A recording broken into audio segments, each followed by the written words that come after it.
strategic mineral. Yeah. So some people will argue that is not true. Where is our money in France, Africa? In France. And that money was created in France in 1945, when those countries, they were not even independent. So that is the problem. Then when it comes to education now, they have what they call ENAM. It was created in France in 1945 by General Charles de Gaulle. It says administration and magistracy. So in French country, you don't have like civilian judge. You go to ENAM, 2 years you become a judge with no experience. Okay. And they try civilians in a military tribunal, which was created in France in 1793. So all we in African countries, we have all those archaic institutions is still there. France is no longer using those institutions. We have the gendarme, which is a French police. They use force. Unlike the English country, they use police who they are more civilian. The gendarme was created in 91 in France. So we are still using those things that Napoleon Bonaparte they used to use. So that's what's happening today in Africa when it comes to us. Was it, when you look at it, another a theory which was being put forward is that the French never trained, never educated most of their former French colonies. They never put a lot of education institutions there. Whereas the British put so many schools in the areas, in Nigeria, in Ghana, in Uganda, wherever they went, they put a lot of schools there. You can find church schools, you can find normal schools built by the government. The French never did this. Maybe that part of that, the educational structure. Now the world has become a global village. People's eyes are opening up. And they are standing up and saying, no, no, no, we don't want this anymore. Is that part of that? To an extent, I'll look at this way. Yeah. If you look at the United Nations chapter, Article 76B, it says countries, the trusteeship countries that are not able to govern themselves, that they don't have the Shaka Zulus, they don't have Africans, people who are capable. That is why we colonize you, to promote educational, social, and whatsoever for self-government and independence. That is what they said. But if you look, that was what? United Nations was created, I presume, was in 1945. But if you after look, the end of the Second World War. If you look at back, at 1884, Bismarck, Otto von Bismarck, organized the Berlin Conference to partition Africa with the resources among themselves, the Europeans. So my point is, how come that in 1884 you have already partitioned us, then you're saying in 1945, countries that cannot govern themselves. So all these things it's something that it's the making of the West. I can blame us to their internal factors, which I can blame us, but unfortunately, if you look back, I say, the question I asked, why is it that we don't have coups mostly in the Western country? We used to have it in, is it 1930 in Spain? In Spain. They used to have those things. Spain then Portugal, the Eastern European country used to have, during the Cold War, they used to have these coups. Do you know why? Because those ones were propagated, Russia was the one promoting it. But modern day Western country, we don't have a coup. So the coups in Africa are being sponsored by the West. Yes. Well, I don't want to disagree and I don't want to agree. Because if people see, like, for example, the Burkina Faso, when they explain, they said, well, we got rid of the civilian government because of what we saw was not really happening in the country. The corruption, of course, they mentioned a number of other things. But those behind it, simply it was a question of looking at the country and seeing that the country is heading in the wrong direction. That is what has always been happening. But when you say sponsorship, could you elaborate more on that? I have evidence. There is someone who was called Jacques Foccart. Jacques Foccart was an African minister which was protecting French interests since the days of General de Gaulle. Jacques Foccart was the second most popular person in France because he was doing covert operation in Africa and he was involved in a lot of coups. So in those days, in the early 60s, you have a lot of coups which was masterminded by France. And I would like to say more about the reason why I'm a bit skeptical about that is that most of them have denounced France, and most of them have even gone out to even get rid of the French citizens, nationalization and all that. If they are behind, France is behind, then they would have supported France. They would have, Let me tell you something. It's a historical thing. Listen, when you come and denounce France, do you know, is it President Bouzid? Yeah. The French president is calling him every day. Every day. He's there. He stated it that he's talking with him, but he's under house arrest. Yeah, so it doesn't matter. This thing, the problem is, it is, I look at it like an old wine in a new bottle. Yeah. Most of those coup leaders, there's only one military person I could have trusted and swear my life was Thomas Sankara. Yeah, because when he came, you saw the reform. Okay, fine. Recently in Gabon, what are these people saying? That the election was not free and fair. Okay, if you believe it was the opposition who won it, hand it to the opposition. Hand the power. They are there to be empowered too. So it doesn't make me smile. Unfortunately, the people are losing faith to the current civilian government, because in Africa, we think democracy is about what? Elections. Democracy is more than election. It's about separation of power, independent judge, and to have an independent legislature. We, like, I always go where I know more, from Cameroon. We have an Anglophone problem. They have never debated it in parliament. The parliament are rubber stamp parliament.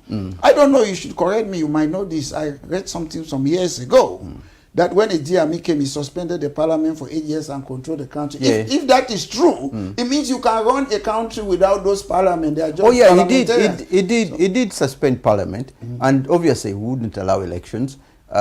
He suspended parliament. Parliament was never there, and he went on to rule anyway by, How do you explain? It's about still French interests. I'll give you an example. Why should the de facto, I call Macron. Macron is the de facto president of 14 African countries. Why should you leave your country and rush to Chad to install a military leader? Mr. Biya was the first person who was congratulating the new leader. The constitution was clear. Biya, that's the president of Cameroon. The constitution was clear that if the president is not incapacitated, the person who should take power should be the president of Senate, if I'm not mistaken. So why the coup? And then they have this song, all of them. What they have? Transitional government. What are you transitionally from? From a python to a snake? I don't know that. Because what they need to do, if I'm in their position, you should call a constituent assembly to draft a constitution that will not favor even you. Because from my understanding, when they say about that transitional government, then they will remove the uniform. We have had them even in English-speaking African countries where Buhari removed his uniform, Obasanjo removed his uniform. These people don't have good faith. The problem is that, as we always say, these people, like, they cannot do that in, is it North Korea? We in Africa, we don't have nuclear weapons, so they can manipulate and do whatever they want to do. And they can protect you. Like I would say, in 1960, this guy, the president of Gabon, was Liomba. He was overthrown. And we move in power. What happened? France had this cooperation agreement that I'm talking about. So the deputy was installed in power. Then France, the new government, the coup plotter rather, they promised, they said, look, we are going to be pro-France. But because France signed an agreement before independence with Gabon, so they have to overthrow those coup plotters and put Liomba back in power. But unfortunately, today they cannot do those things because our eyes are all open. Because those things are still there. Now, I still need, there are other players. There are other players now. The world has moved on. As I said, it's a global village. The Chinese are here. The Russians are here. And in a recently, Cameroon President Paul Biya traveled to France. Traveled to Russia. And was seen shaking hands, obviously, with the Russian president. Then, of course, the Burkina Faso and Mali and Gabon, they were all in Russia during that the Russia-African summit. These people we never used to go to Russia, but now China is coming, and Russia is coming in because they all have different needs. That's why the French and the English and the Western side of the West is so worried about it, because now the other players who can come in, the Turkish can come in, the others can come in. It's not only the West. The West used to dictate is no longer dictating in Africa. The point How do you see that? Because Paul Biya would never have gone to Russia. It is beautiful to have Yeah. competition that is good for the interest of our people. Yeah, yeah. But when you see these African leaders, some of them, they are called 50 of them in the same room. President Ruto of Kenya recently said, if we don't go there, they threaten us. So they are schoolboys to me. They are not, yes, to me they are schoolboys, they are not president. Because we keep on using the word sovereignty. We are sovereign. Sovereignty means authority. Have they got that authority to say no? Independence means you have that power to say, oh, I can make decision for myself. Can they do it? No. So all those words, sovereignty, independent, national integrity, they are window dressing exercise. You don't agree that the coming in of the Chinese and the Russians have an impact? Because if it didn't have an impact, then Paul Biya would never have gone to Russia. The Burkina Faso and Mali and all the other former Franco countries, this was their first time to go to Russia on this Franco-Russian summit. You know, and in this day and age, when there is a war going on, you know, there is that loyalty now that they are pleading to the Russians, which the West is watching. Do you know that? You get my point, yeah? I get your point, but do you understand that the West, including Russia, they will never fight each other? Do you know that? So why does it? No, it's true. They know they have nuclear weapons. If they have to fight each other, they will destroy each other. So they went there, yes. Good speeches.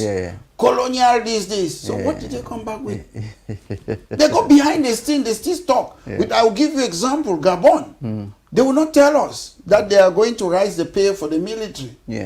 The man who is there have been supporting a criminal, because I look at Ali Bongo as a criminal. He has been stealing people's money. While people are dying in the street, money was in the room. If it was in China, Malaysia, Singapore, that's death penalty. But that is what they have been doing. These people are criminals. They are not president. I call most of them, they say a government. A government could be a criminal syndicate. If Pablo Escobar would have taken over in Colombia, he's a criminal, he would have been the president. So we should be careful when we use that word government, because the word government is to govern your people, is to protect them, security and other things. So while I agree, as an African, I look at myself, must we always go outside for people to come and help us? The wood that we have we not trained for the last 60 years enough engineers? Have we not trained a lot of people who can manufacture those things in Africa to mine diamond, uranium? How can they say France, is it Niger, supplies 80% of electricity in France, then they have 20%. Do we hate ourselves? We are living in that position that is self-hate. Listen, I'll go to an issue of ECOWAS. ECOWAS, it worked in the Gambia, and President what's his name, Yamal, he was an erratic person. Jammeh wanted to leave. He didn't want to leave power. In the end, ECOWAS forced him out. He left power. Now I'm looking at, they've given deadlines to Gabon and all the others not to, because then hand power to the civilian rule. Do you look at them, ECOWAS, being a success in this issue? Do you think they can? To me, I don't have, I might say, you don't have a trust in them. I say based on conjecture. When you look at Tinubu, what happened, the election, Nigerian population, you look at it, this is fixed. He says it's my turn, and his turn is his turn. So when I look at most of these people, to be honest, I don't really believe in what they are doing. What's ECOWAS? We are African Union. And if you ask most Africans, we are afraid to rewrite our history. Colonialism was a crime against humanity. It was illegal. As I speak to you now, there are some people in my country who are from Cameroon, who are in Nigeria. There are people in Chad who was there. These people came and divided us in this Jafet. That's why they are so smart. If you see somebody who fly over the seas and go and meet other people in Africa and what is happening today, we Africans, I'm just saying, how often, I don't know, correct me again if I'm wrong, I've never seen the president of Uganda comes to Cameroon, or Paul Biya go to Uganda. Why do we always go to this foreign Western country without talking about ourselves? Charity begins at home. Exactly, because recently, the only good thing about this coup plotter, although I'm not in support of military regime, is that they are threatening to attack Niger. Burkina Faso say, I'm with you. Mali say, I'm with you. Algeria say, I'm with you. So that is the difference. That is positive. But however, these people, they should tell us when they have to hand over the country to the people. What I'm calling all the military leader, we need a constituent assembly elected for people to sit and draft a constitution. The job of a military is to protect the country for external fault, not to come and sit and draft a constitution. And I saw the new president, is it Brice Ngema? He was saying that, I swear on the charter. Who drafted that charter? Who drafted the charter? Who just sit in a room and drafted a charter and swore, then they are neglecting the people. Why we agree that the bongos have not been good, he is not better, he's just an old wine in a new bottle. But the thing is, everything has to have a beginning. I wasn't I was very positive when Idi Amin came. He became negative when he ruled for 8 years, and there was a lot going on. He had to go because the way the country had gone, But at the same time, when people come in, they bring in new ideas. They bring in whatever happens afterwards, and then they stay longer.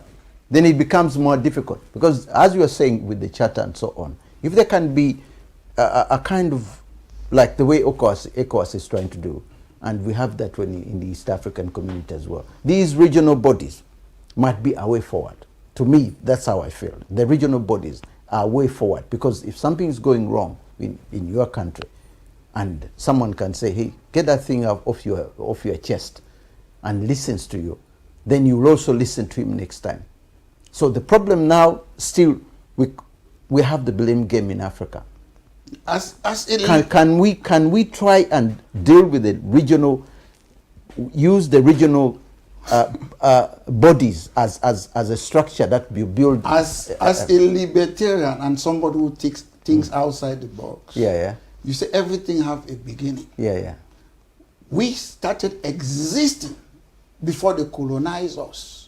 We Africans constructed the pyramid more than 4,000 years ago. So our life did not start when they colonized us. That's the mistake a lot of Africans are doing. Mali, Timbuktu, they were one of the richest countries in the whole world. My point now is, what have made us to go backwards? The first writing, everything was in Africa. And Africa is called the mother of all continents. The Europeans came from Africa. You can go and verify.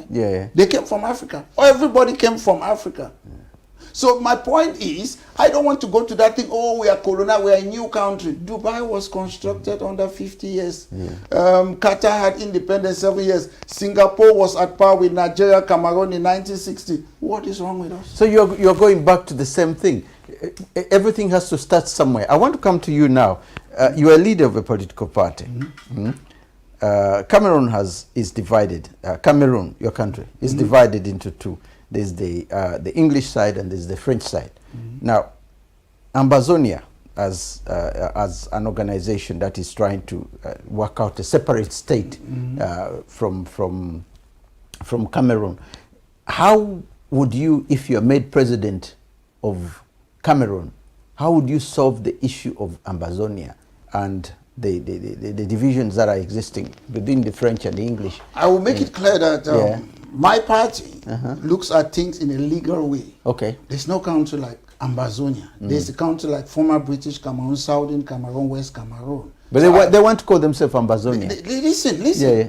If you don't have something you want to call yourself, nobody can challenge me for saying I'm British Cameroonian or West Cameroonian or Southern Cameroonian. When you have had that country, you can change the name. Mr. Biya did not change the name of Federal Republic to United Republic to La République du Cameroun. He did it when he was in power. Okay. So the difference between me and Ambazonian is that we do things in the legal way. Why do you go around harassing people, killing your own people, when the Constitution of Cameroon says you can create a political party? Article 65 of the Cameroon Constitution say the preamble is part and parcel of our Constitution, which we have the Universal Declaration of Human Rights, Article 18, Article 19 say you have a right of political opinion. So there are groups that have been existing in Southern Cameroon National Council in the early 90s, Southern Cameroon Youth League. I was the public relations officer, treasurer, spokesperson in the early 1990s. So why don't you use that means and take most of the members of parliament, and then you tell them, I've got the mandate, this is my political opinion, rather than going around and breaching the Geneva Convention, lockdown, attacking civilian, attacking hospital, killing people. I call it armchair politics because I sit abroad and do those things. Okay, the question is, how would you solve that problem? How will I solve the problem? Because if that's the case, a lot of people who are from the French part, they buy my idea. Because what I'm telling them that we have equal status, not special status. Two countries came together, and the definition of a country is what? A population, political authority, and a territory. So Southern Cameroon was a country. French Cameroon was a country. But the problem is, in the words of the first vice president of Federal Republic of Cameroon, John Gufonja, he said that the English-speaking Cameroon have been annexed. It is there on YouTube. So the English-speaking Cameroonian, they have annexed us in the sense that when you go, what they are using, the ENAM is something that they got from France, an institution. École Normale Supérieure is something that they got from France in the France CFA. You see, if you go 300 years ago, England and France, they decided to call what the Act of Union. They decided to come together. We can read it. So you cannot come together. I'm using shillings. You're using France CFA. You have different institutions. They have unelected governors. They have a legal system that you try people in the tribunal. All I'm telling them that, and most of the French-speaking Cameroonians, they support what I'm saying. We have equal status. Use your French institution in your own side and allow us to use our liberal institution in the English side. Equal status. Scotland is about how many million? They are small. But they respect them. They are Scotland. Have they ever changed the name of Scotland 300 years ago? No, of course not. So why do you keep on changing the name? La République du Cameroun is bearing the name that they had in 1960 when they had independence. Larry, that's their name. So where is British Cameroon? It has disappeared. That's annexation. It's an English word. Annexation, I'm not the one saying it. When you take another part of a country and dissolve it inside, it's called annexation. It's English language. Mr. Biya himself said they tried to assimilate us and he failed. So if you fail, why don't you just solve it? It's there in Quebec. Scottish people have their own parliament. Northern Ireland have their own parliament. The Flemish in this. We can copy. It's already existing. It's not a rocket science. Is it money? Is it money then? Because if money doesn't coming in, because this is what Africa's problem has always been. If the money doesn't spray down, I mean, you're talking about English, Scotland, Northern Ireland. There's a lot of money that goes to those parliaments, of course, to help in the development in those areas. And they even questioned if said, look, if the money doesn't come, they'll do that. But is there money flowing from the main parliament to there's no parliament. It's a rubber stamp. We have a non-functioning government. In Cameroon, it's my country. I will criticize your policy. We have a non-functioning government. There's no government. I saw people yesterday in the road called Tiko Douala Road, an accident. No police officer, no fire brigade, nobody. People just live. It's a non-functioning government, what we call kakistocracy. That's what's happening in Cameroon. Nobody cares about any person. There's no light. I was there December and November. People don't have light. They don't have water. When I was going, we had water. The first time I traveled from one of the English part of Cameroon to go to the other part, I took a plane from an airport, Tico International Airport, and landed. I was a baby. Landed at my mom's village in Balinyonga. Today we don't have those things. We have power cam. We have everything. Cameroon was better off in 1970 than today. The law of diminishing marginal return is facing the country. But people, because we don't understand where the money, it's not only Cameroon, the other African country we have been talking about. Recently they say in Niger, this French company, they are mining their uranium, but you see there's nothing. It's the same all over the African countries. I call it self-hate. We hate ourselves. That's what I look at it. It's self-hate. You cannot hate your own self. When our presidents are sick, where do they go to the hospital? In the West. But you are in the position to construct hospital. So I've never seen us Africans, we hate ourselves. That's how I look at it. Because when you're there, you work for people and leave a good legacy.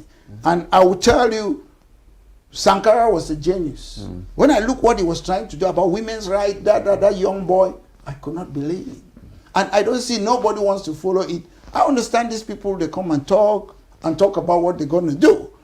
I want to see action. If you want to change the country, don't say, don't use that word transitional. We are there. Call everybody in the country, all the talents, let's come, let's sit down. How can we fix our country? And again, it's difficult when you see, to me, I always look at both ways. These people like France, when you try to double cross them, they finish you. What happened to Ali Bongo is not a mistake. We cannot stand there. And that's why all the other government, I'm sure, presume Uganda, Rwanda, Cameroon, they have been reshuffling the military. Because these people, you can't trust them. And to go back to one question that you asked me before, you talk about that there's competition, there's China, there's Russia. They're doing that competition because they cannot rely anymore on one partner.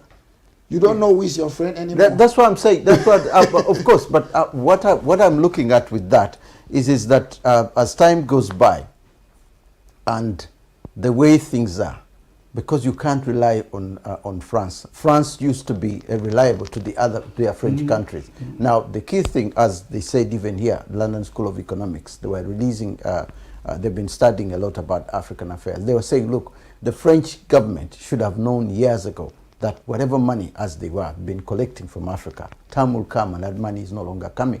Algeria stopped it years ago when it came up, and Morocco and all these other top countries who were from our French colonies, they stopped. They said, no, we're not going to give you any more money anymore. You see the point? So what I'm saying, because there are other players who have come into the field now, there is that element of say, oh yes, I think we can deal with the Chinese, we can deal with the Americans, we can deal with the Chinese, we can deal with the, with the Russians, or we can even deal with the Japanese, so that somewhere along the way you are no longer the chief player. That could be what is affecting the economies of the West. And that is why I needed your opinion on that. I know what you're saying, but as somebody who thinks outside the box, Mr. Steve, when you look at, we need Chinese, we need these people, we need that. The Chinese too, they're coming there, they are getting something. Of course. What I believe in, I believe in Africa. I believe in what they call comparative cost advantage. South Africa, are you good at manufacturing car? Okay, let's African allow South Africa. Is it Ivory Coast, you're good at cocoa, we give it to you.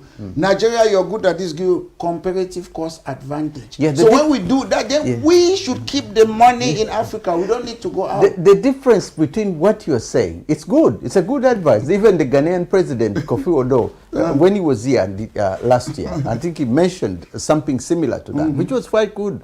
But the thing is, you look at leaders who have a different vision of their countries. And besides, money goes in a different way. Because if Ghana is trying to do something with Nigeria, and there won't be much money exchanging hand, the Nigerians probably rush to the British for pounds or dollars. Do you know they won't be coming to Ghanaians for cocoa or something like that. They will want a finished product somewhere different. Because also look at... Do you know what the Indians did? No?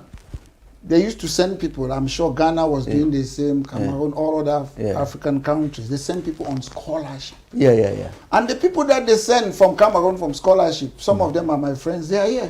Why should you spend taxpayers' money to educate people, then they end up working for Muzungus? So why were you doing it? My point is, technology is what? Technology is engineer. Okay, if you cannot do that today, former President Amadou Ahidjo, when he became president, he asked Cameroonians who are all over to come back home. Yeah. That's something that Mr. Biya is not doing. And Mr. Biya was part of the diaspora and his government. So why can't you say, we have engineers who are Cameroonians, we have people Cameroon working in NASA.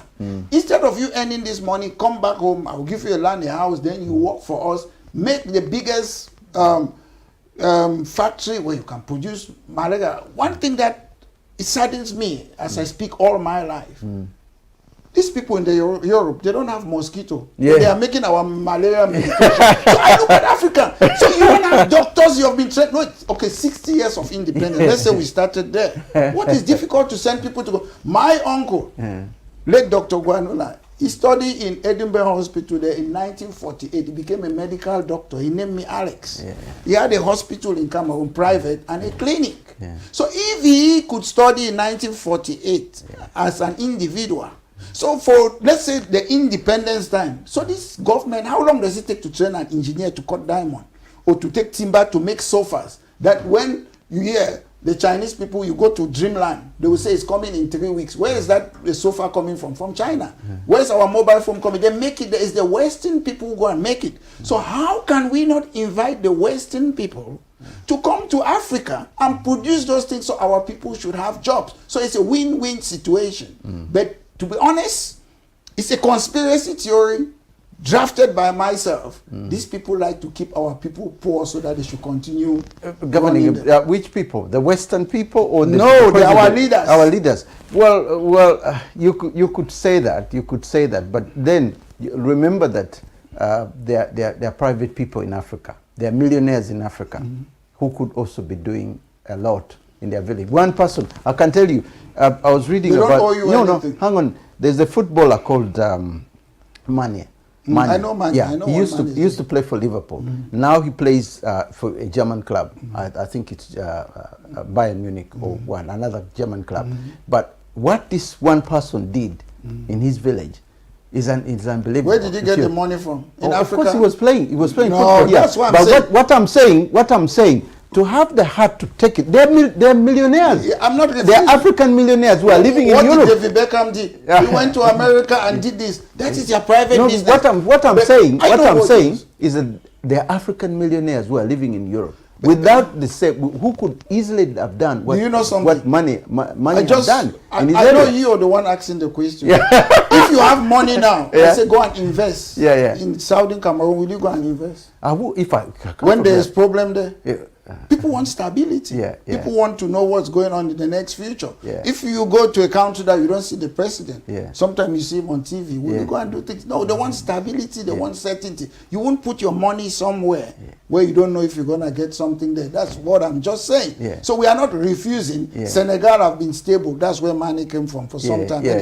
I don't know 100% if I'm wrong. Somebody will correct me. Eto'o wanted to do something sometime in Cameroon because he went to Gabon to do it because of there's a lot of bottleneck in Cameroon. If you want to, we don't look at things that, Mr. Stephen wants to come and invest. They start by asking you to pay them bribe before you do the thing. So you're stopping investment, unlike in the UK.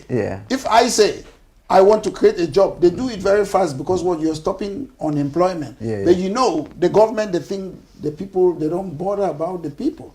I was there. I have videos. I saw people in the street. I walk the street, talk to people. And what bothers me, especially from where I come from the Cameroons, is that they cannot clean their streets. If you cannot clean your street, how can you run the country?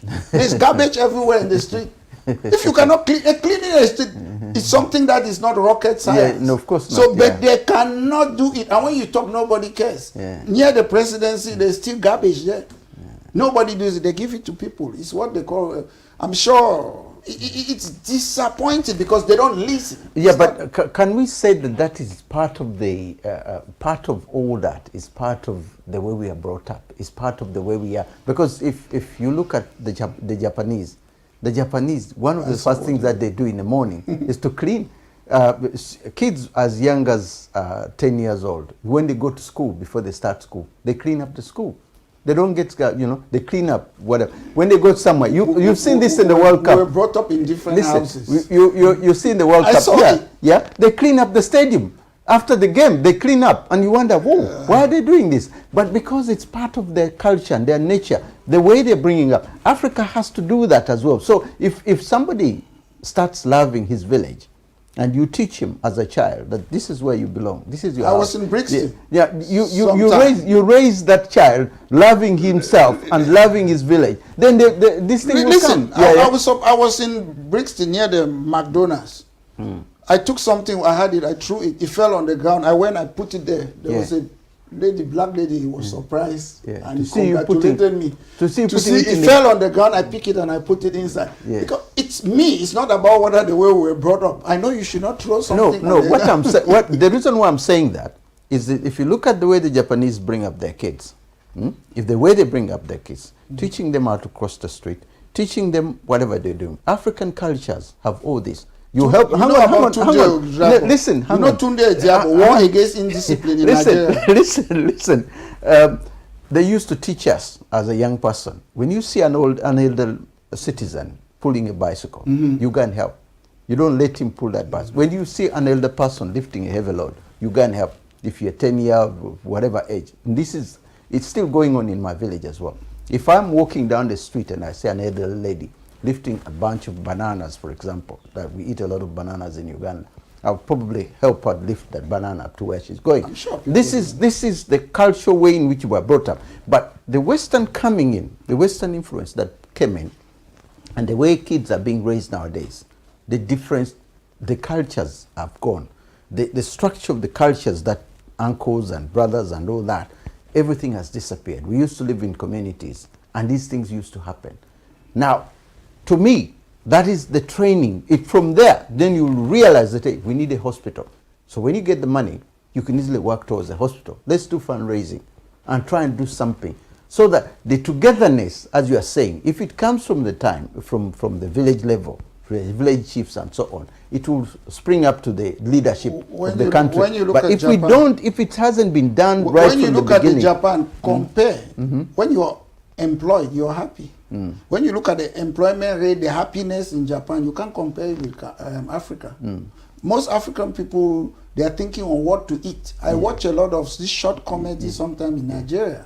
When you make one thing, you go and buy food. They think about food because they don't have job, they struggle. In Japan, it's not the same thing. Of course. It's not the same thing. You need your happiness. If you are happy in life, you will be happy. Sometimes you might be stressed, you don't have money to eat, and you're angry. So I wouldn't compare Japan with Africa to me, because Japan is equal to the Western world.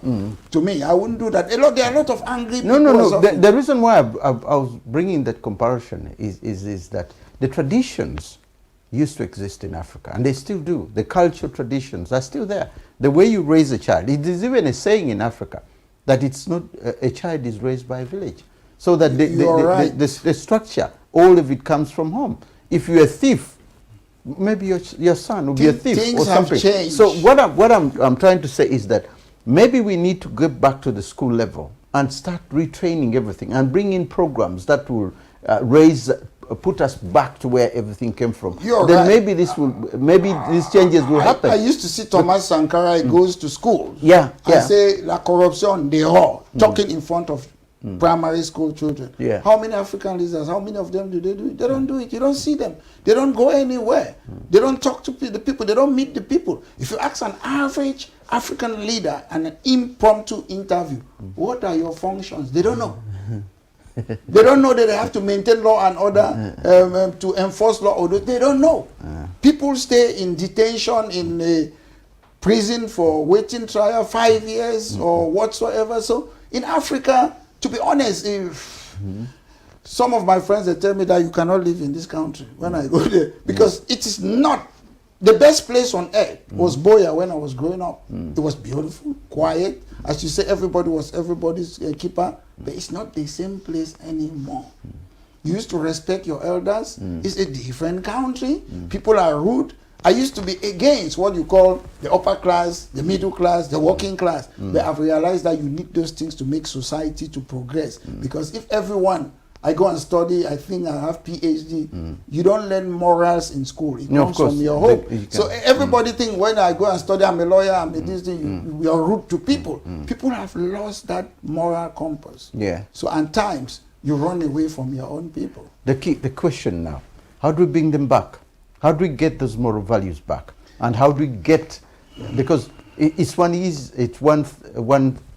thing criticizing it, but it's another thing trying to see that you bring it back, because it has to start somewhere. Now, you're a leader of a party.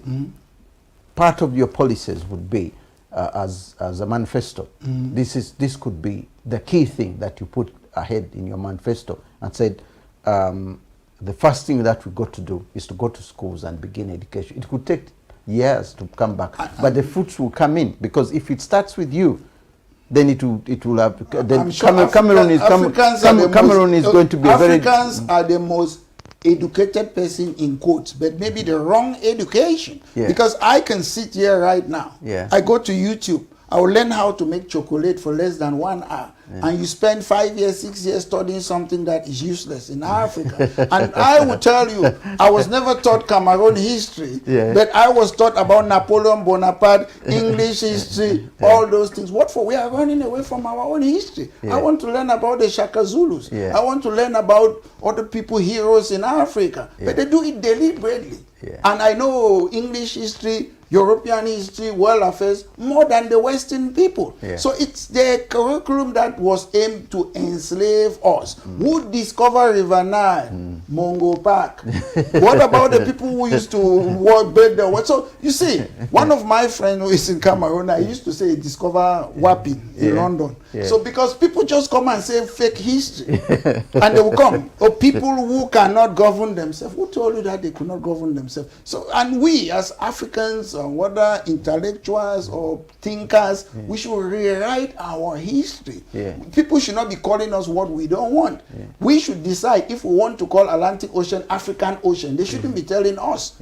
We should do our own things. We just believe in what these people have put in us. I'm not saying it's bad. They have their own good part, but they have national interests. The Prime Minister of this UK or the American president, they work for the interests of their own country. Of course. Africans should start working in the interests of their own country. That's what I'm saying. Listen, I'm 100% with you.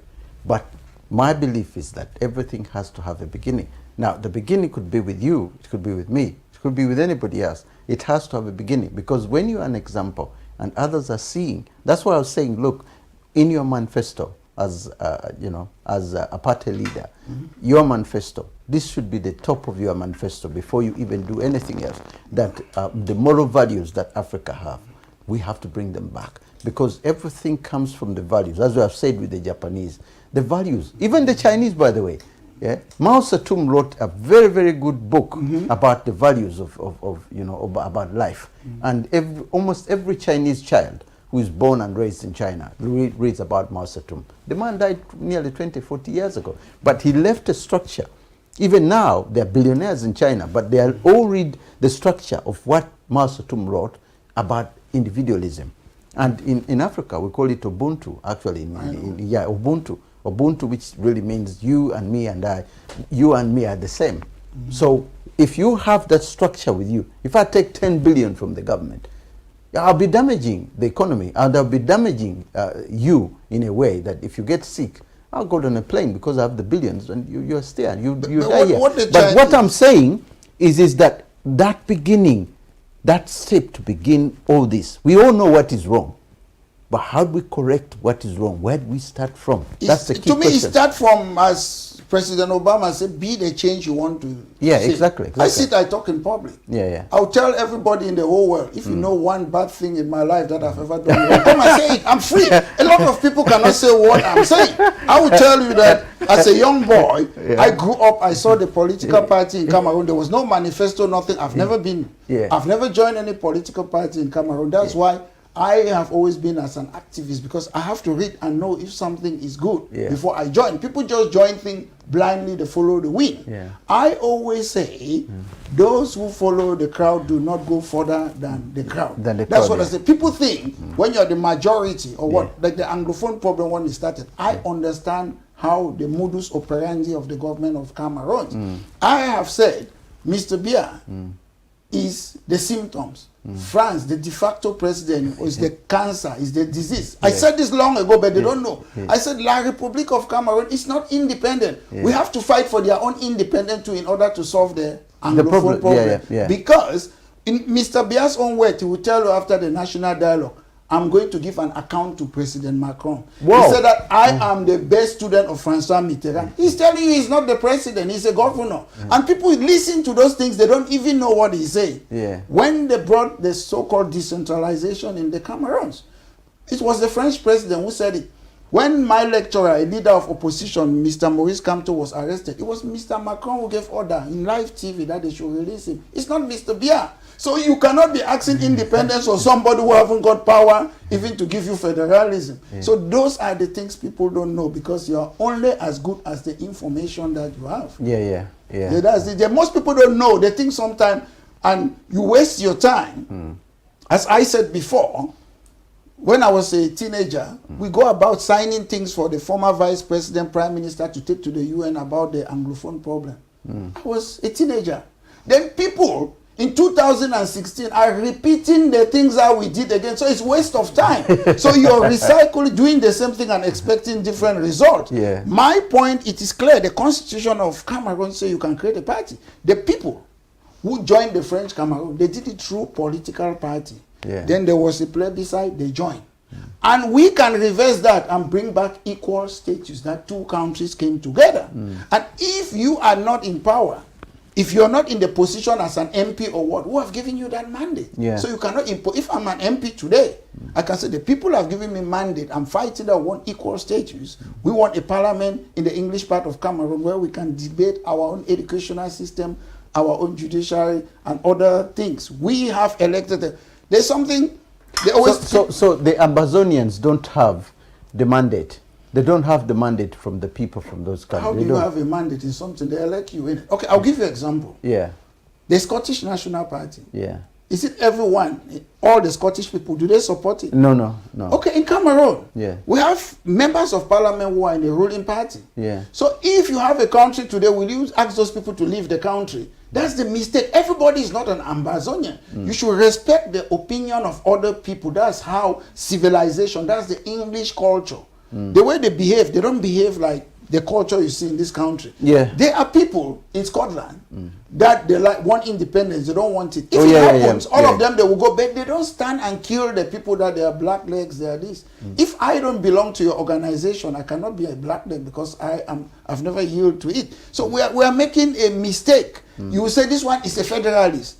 If you ask a lot of people from Ambazonia, what's your educational policy? What's your police? What's your taxation? They don't have it. If they give you independence today, what happened? There will be a war, civil war. But if you give Scotland independence today, it will continue as no problem. But look at it this way. I was looking at the issue of Ambazonia and the issue of Sudan. The similarities between the two. Because even when I was discussing it here with Marita, the issue of Southern Sudan and Northern Sudan, and the issue of, because when you look at it, Southern Sudan had, of course... Sorry, I don't mean to interrupt. It's very important. The English side. I don't want to interrupt. It's very important. When you say Ambazonia, who is in Ambazonia? Okay. Let me tell you why. Southern Cameroon. Let me tell you why. You're supposed to ask the question. Let me tell you why. Fon Godi Dinka, a landed lawyer, whom I respect very much. He's the founder of Ambazonia in 1984. So some people have something they call Federal Republic of Ambazonia. They don't know they have breach of intellectual property. That's the thing. I'm somebody, I deal with things in a legal way. You cannot take Fon Godi Dinka's thing. Like that, I have British Cameroon National Party. You cannot use my name. So who gave them that authority to use? He's in this country. The children, they are my friend. I talk with them. It's called Republic of Ambazonia. He was a one-man protest in 1984. He's a lawyer, very experienced. He told Mr. Biya, you have changed the name United Republic of Cameroon, you have seceded. So it's Biya who have separated. That's his point. That's his point. So you people have used somebody's name, which to me, if you want to be a leader, you have to lead by example. Yeah, you don't steal somebody's name and hijack it. Then you think it is right. In a country where the law and order, you will be dealt with. So that's the problem. I respect Fon Godidinka. When you say Ambazonia about him, I support him. I stand shoulder to shoulder with Fon Godidinka. But when the other people you call them, they are hijackers. And to me, I'll say it on your program. They are criminals. They're criminals. I have things that they embezzle. They are scammers. I have things. I have it there, the checks and these that they do things. I have it with me. I can bring it on your program. I respect Fon Godidinka. I support him. I stand shoulder to shoulder. He is non-violent. He doesn't go and kill our children and stop school with his war crime. I support him. If that's the Ambazonia you're talking about, Fon Godidinka, I'm supporting him. Anything outside there is not Ambazonia. It's people who have plagiarized the intellectual property of Fon Godidinka. Okay, let me put it this way. Northern Cameroon and Southern Cameroon. The English-speaking Southern Cameroon and the Northern Cameroon, the French-speaking Northern Cameroon. The French is East. Is the Republic. The fact that the two languages were, it's like two countries in one. We came together and came to be one. Federal Republic. Of Cameroon.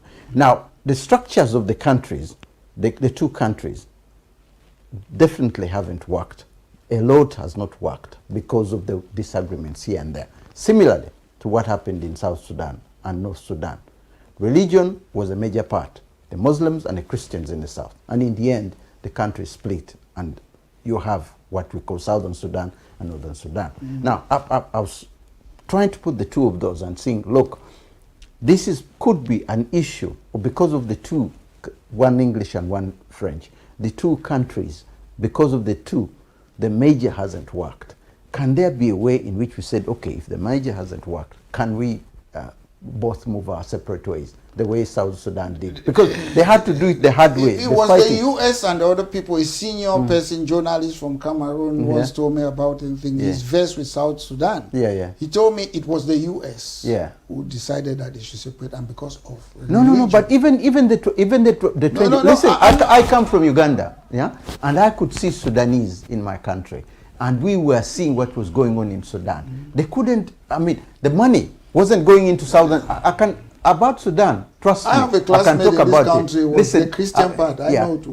The southern part of the country. I visited it even before the separation, and we could see they get oil from that country, and nothing was happening in that country. The problem in Cameroon is not because it did not work. The plan was to assimilate, to annex. I'm quoting the former vice president of Cameroon, Jongu Foncha. He's there on YouTube. We were annexed. He said they never agree with President Amadou Ahidjo. They never agree that the gendarmes should cross and come to this side. We live in the UK. A Manchester police officer have got nothing to do with London. They went now, it was annexation. They crossed the borders.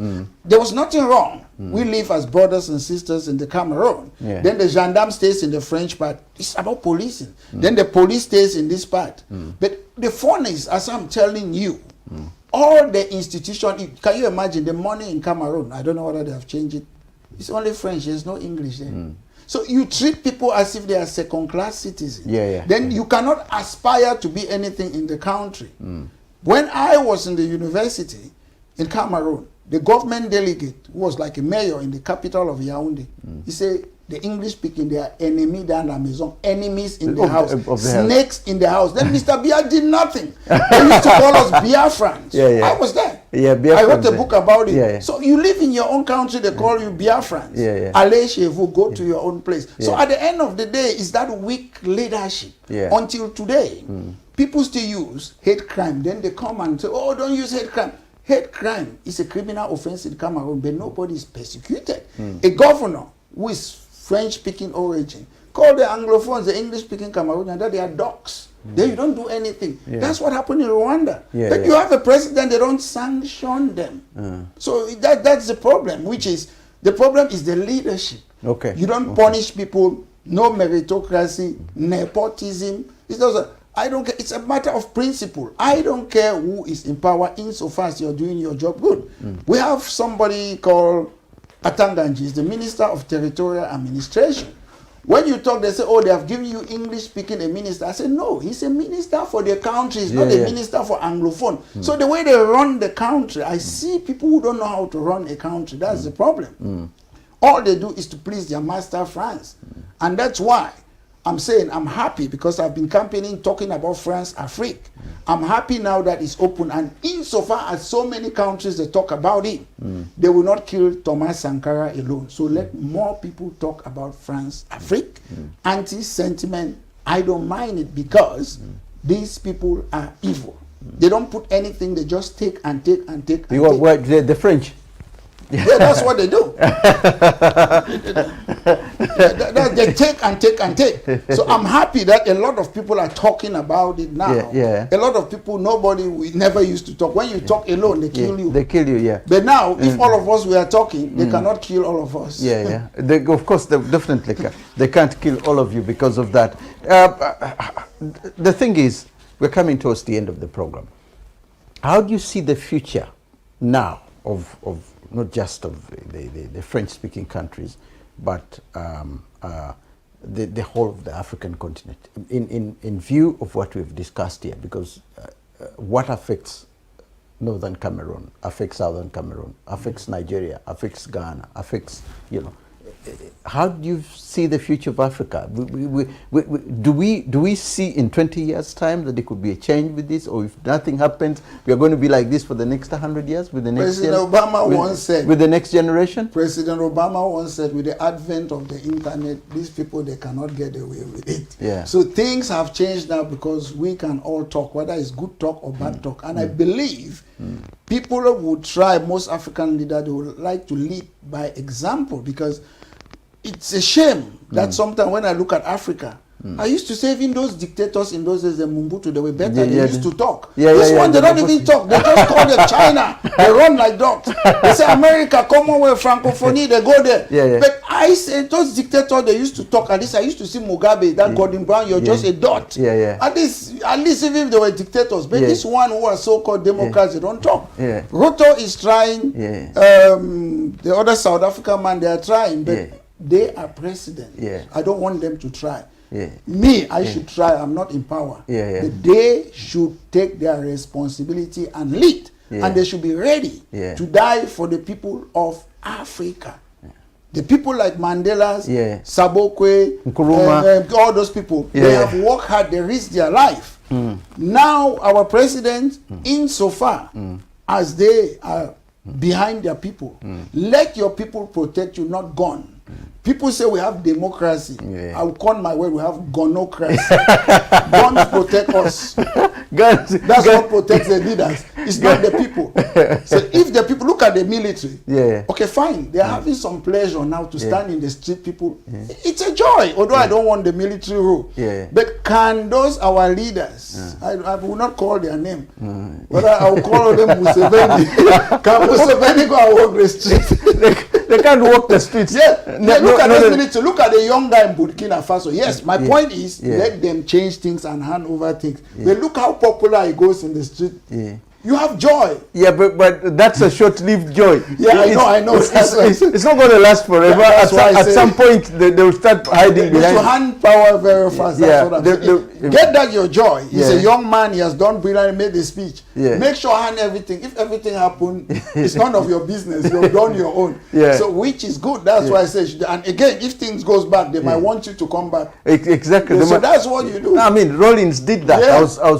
I always give Rollins as an example, because he went, he came back, he went, he came back. But then at the end of the day, he set up what Ghana is going through today, because it's because of him, because the other military rulers were there, but they didn't know what to do. They were just, so we unless we get a person of Rollins' caliber in other parts of Africa, in Cameroon, in Ghana, not in Ghana of course, but in Cameroon, maybe in Uganda, or maybe in Tanzania, in any of these other persons who has that kind of caliber. George Washington, they make a constitution and they left. And they left the constitution. And other people come there, don't change in terms of office. No, you don't do that. You don't do that. You don't do that. That's where the biggest problem has been. Because we don't need every time when there's a coup, we have dissolved all institutions transition, we start again from square one. Because you say, where do we start? We always restart in Africa. Dissolve in Mali, Niger, Burkina Faso, Gabon. Then we make what? Charter. We sit in a room with a cup of tea and draft something without consulting the people. The next thing is we're probably going to get what's going on in Sudan, because when you look at the generals who are fighting in northern Sudan at the moment, in Sudan, it's really bad, because they had the same ambition, they have the same thing, but the way they are fighting, it's really a big shame, because it's a question of sitting down and agree to that, and then we see how it goes. Mandela set that example. That's why he stayed there for 1 term and left. Because most people think you must be in power to be a strong man, and that's why I don't like that word in Africa when we say, this strong man, you're stronger than who? I just want to say thank you very, very much for coming here. It's a pleasure. It's been a big pleasure in the sense that we've liked the ideas. I'm sure most of my listeners will like the idea, because the ideas are good. The only big problem would be the implementation of those ideas. I'm already implementing it with my way of life, my style of life, my sterling quality. I lead by example, free from corruption, free from working from corrupt government, and I think there's a hope, and I want to be that change. Then you need to campaign in Cameroon and be the next president of Cameroon, and then we start. I will see if there's no good candidate there. There's nothing wrong. All you need is a birth certificate to be the next president of Cameroon. But I presume, with my knowledge and the experience I had in Cameroon as a student, university, with my lord and doing as a member of a political party in this country, I've got that experience, I've got that momentum. Call me to be your campaign manager, and no I'll help out. Thank you very much for coming. You're welcome. I just want to say thank you very much for being with us on today's program, and I do hope that we'll be together again for next week for another edition of Africa Speaks. Thank you, and may God bless you all.